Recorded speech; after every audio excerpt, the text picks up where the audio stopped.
mimi na Ruto huwa anasema kwamba upinzani haina agenda, ati hatuna akili. Leo iko taarifa habari kwake. Agenda yetu ni moja tu. Tukiondoa Ruto, kumuondoa tu 80% ya shida zetu zitakuwa zimeenda na yeye. Maana tukimuondoa anatujengea stadium inaitwa Talanta. Hapo ndio sisi tutapishiwa kwa hiyo stadium yake. Na kabla tuondoke tutakuwa tumetoa executive order number 1 kuondoa mambo ya SHA, si ndio? Tutaondoa mambo ya housing levy, fanya nini? Yeni. Hii mfumo ya elimu ambaye mwalimu haelewi CBC, mzazi haelewi CBC, serikali haelewi CBC, yote inaenda, si ndio? Watu wangu, Ruto anatuchezea. Anatuambia ati mtoto akipata hii ati ndiye amepita.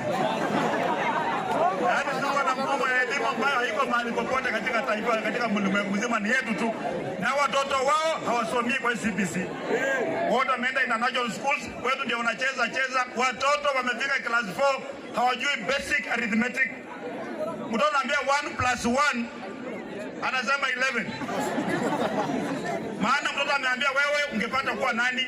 Anasema nataka kuwa Ronaldo. Enda cheza. Wewe unataka kuwa nani? Kuwa kuwa pastor. Enda kwa crusade. Wewe hai bwana, hii maneno mnakubali kweli bwana? Lazima na sisi tunajua, mimi na Jack na Ososi na hata Sifuna, kama sio elimu watu yangu mimi singekuwa mbele yenu. Elimu inakutoa chini na kuinua tu, ndio? Yule mtu alikuwa anasema kwamba ataondoa hasla waende juu, sasa ndiye amemaliza hasla kabisa, hasla wako kabisa, hata elimu imeisha. Ndio tunasema Ruto afanye nini? Ruto afanye nini? Ruto aende wapi?